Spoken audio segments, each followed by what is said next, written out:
Hey guys, do you have a reason to wear a fragrance? Let's get into it. So guys, y'all can see the title. This is going to be the top 10 reasons to wear a fragrance. Is it going to be fun? I'm not reviewing any fragrances today, but I'll be talking about some funny ideas. This is more of a funny video, a video to start conversation, and I enjoy you being here. It's going to be real fun. So sit back, get ready for a laugh. This is what this is about.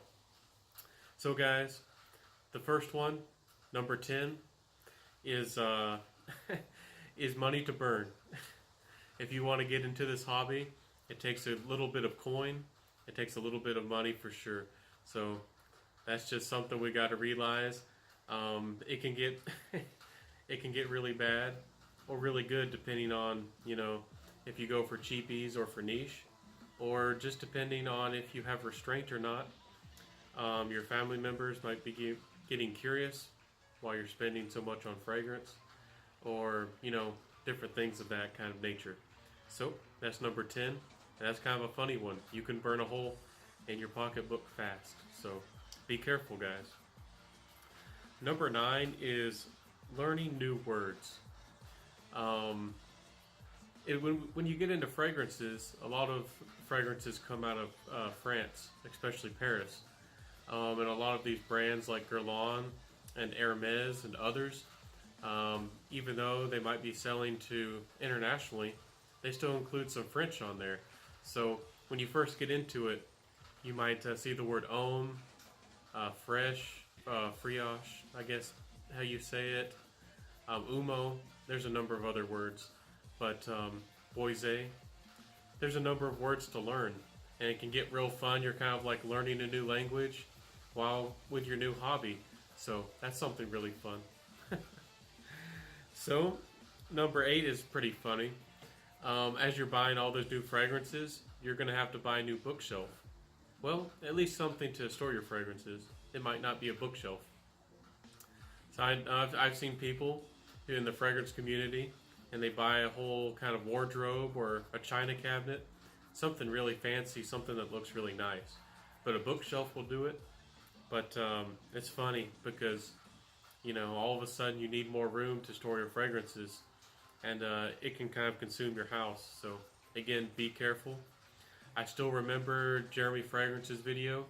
I'm not sure if it's up anymore, but he showed his collection when he was more of a collector, I guess you could say, and he downsized massively. He had enough fragrances to fill up the average person's house, and I think he did the math, and he had like 30 grand or so worth of fragrances at least, and most of them were designer.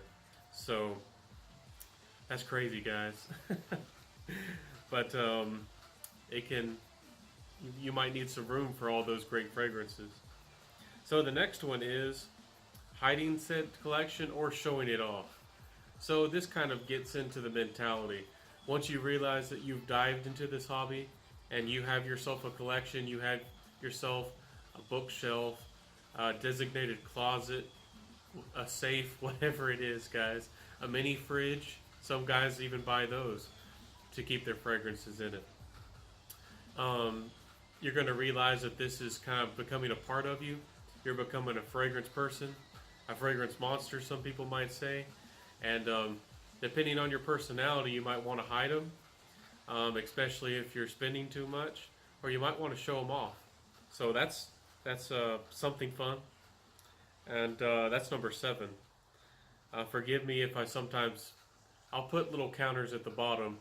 Sometimes I forget to mention as we go what number this is. So this is number 6. Becoming that fragrance person. I just kind of mentioned that, but it's a little bit more than that. When I started getting into fragrances, I started wanting to buy essential oils and kind of smell them out, see what kind of notes went into fragrances. That's kind of the extreme kind of side, maybe wanting to become a perfumer. But the other side is just wanting to smell everything around you. You see some new flowers, or you just start appreciating the scents around you a lot more, start paying attention to them more, whether it be you burning the toast, somebody cooking a good meal around you, or just a walk in the park with all the different scents that are out there. So that's number 6. Number 5 is a great one, guys. I really love this one. It's finding a new community. Guys, when we're first starting out, we might not realize how strong the fragrance community is, or the community behind a lot of things. And that's one thing that really pulled me in, something that I really love about this hobby. Guys, I can't tell you how grateful I am for the fragrance community, and how open y'all are, and how friendly y'all are, how helpful. And that's something you can definitely find if you're getting into the hobby.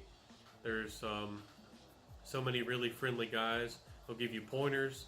They'll give you advice on what fragrances might match your personality. They'll tell you about notes, where to find good deals. There's so many great people. I hope that I'm one of those people that really adds to the community. And some of the YouTubers here on YouTube are really good as well. So you could reach out to them, and they'll probably help you out or give you some pointers on where to look, or maybe what to buy if you're looking for that kind of advice.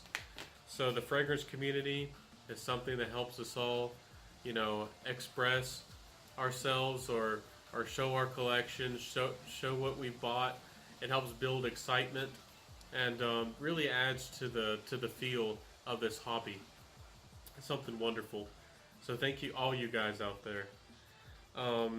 Number 4 is exploration.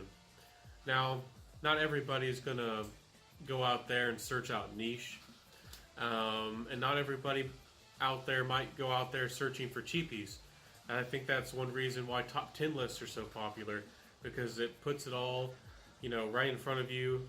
Really easy format to, digest or learn from. But there's so much out there to learn. There's so much we can explore. Whether it be learning notes, it really depends on the person's personality, on how they want to get into it. It can be you finding a new fragrance that fits your collection. Let's say you don't have a musk fragrance, or you don't have a soapy fragrance. Maybe you don't, or you're excited to get your first tobacco fragrance. There's a lot of exploration, brands, notes, different fragrances, and that's just a wonderful part of it. And it seems almost like it's never ending, especially with sometimes with things like Aventus clones. So that's a great thing too. Another number 3 is perfecting your collection. Now, guys, this is not anything against collectors. I even think collectors, whether they go for cheapies or whether they go for niche, I think there comes a time where they realize that there's a fragrance collecting dust, or this is a fragrance that's really redundant. It really smells like this other fragrance, which I like a little bit more. I think there comes a point in everybody's fragrance exploration that they come to a point where they're going to sell off some fragrances that they've fallen out of love with. And I'm going to I think that'll be one of my next videos that I make, is top 5 or maybe top 10 fragrances that I've fallen out of love with. And sometimes we do that to make space for more. So that's a funny thing too. So that's perfecting our collection. And the fun thing is, once we really get into the fragrance game, or just about any hobby, we start really getting a taste of what we like to wear best, no matter our motivation, whatever we think works best. So, it's more tailored to our specific needs. And that's a really fun thing once we get to that point. If you're new in the hobby, don't feel afraid to buy samples or go to the mall and smell new fragrances, or even do some blind buys if you feel comfortable with that. It's all part of the learning experience. So that's my number 2 point. It's learning. So there's so many great hobbies and so many great things we can get into the world to just learn about. Learning is one of the things that helps there to be spice in our lives, or something new, something fun, something to look forward to, something to explore, like I've talked about. It's fun to learn all those different new words from different languages, or learn a little bit about countries. and you know what notes they have.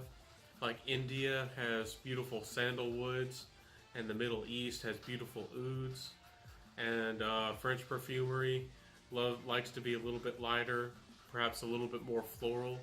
There's a lot of great things we can learn and dive into, and I think that this hobby, because it's has so many different variables and scents, perfumers, fragrance notes, so many different factors, that if you have a creative mind or a curious mind, that there's going to be enough to feed it for a long time or maybe forever. So that's number two. So number one, guys, I knew you were looking for these three. I didn't want to make a statement that offended anybody, and I think all of these three are respectable and can fit the same place.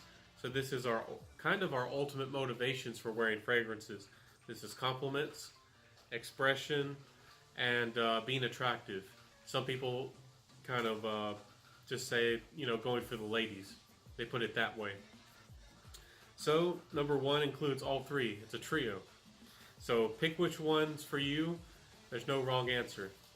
The first one is compliments. That kind of is similar to attractiveness, but that's a little bit different. Sometimes we kind of want a lot of guys want validation, or they want to, you know, get really, you know, get positive attention, so they get recognized wherever they go, or so they might go for a signature scent, or they might want to use it to help them in all kinds of different situations. It could include being attractive, but I think it specifically is going for just enhancing, you know, their overall appearance or feel. So, you know, sometimes, like if you're going to a business interview, you want to put a really good foot forward. So, you know, a fragrance can really do that for you. The next one, real quick, is expression. So going along with signature scents or whatever mood you have, you know, you could have a fragrance for every emotion that you have, every feeling. You know, you could switch it up during the day if you'd like. Mugler's new collection, in those little bottles like the Mugler cologne, I think personify that really well. You can have lighter fragrances that fit any occasion. Just depending on your mood, you could wear, you know, a different one just like the clothes you wear. So expression is something great. It can elevate that mood, it can promote it, and it can help the people around you not only see or sense the feeling that you have, but they can also smell it. So it kind of affects them even more, and so it amplifies really, you know, who you are. So I think expression is definitely a valid approach to fragrances. And being attractive definitely is too. That's the third one of the number one. A lot of us definitely want to be attractive to, you know, whatever gender we might be going for or attracted to. And scent definitely does leave a lasting impression. It definitely makes a strong impression, and can really help you out in that way. I guess you just can't underestimate the power of scent. It can really leave memories. A lot of cultures and people, it's kind of a signal that in everyday situations that you're available if you're wearing fragrances. So guys, don't underestimate that. So guys, I thank you for being here today at the Scentatar channel. I hope that you'll like, comment, subscribe, hit the bell for notifications, because I'm coming out with original content, you know, regularly. And I'm sorry about that, you know, little break. I have another video coming up explaining a little bit more about that. So stay tuned for more.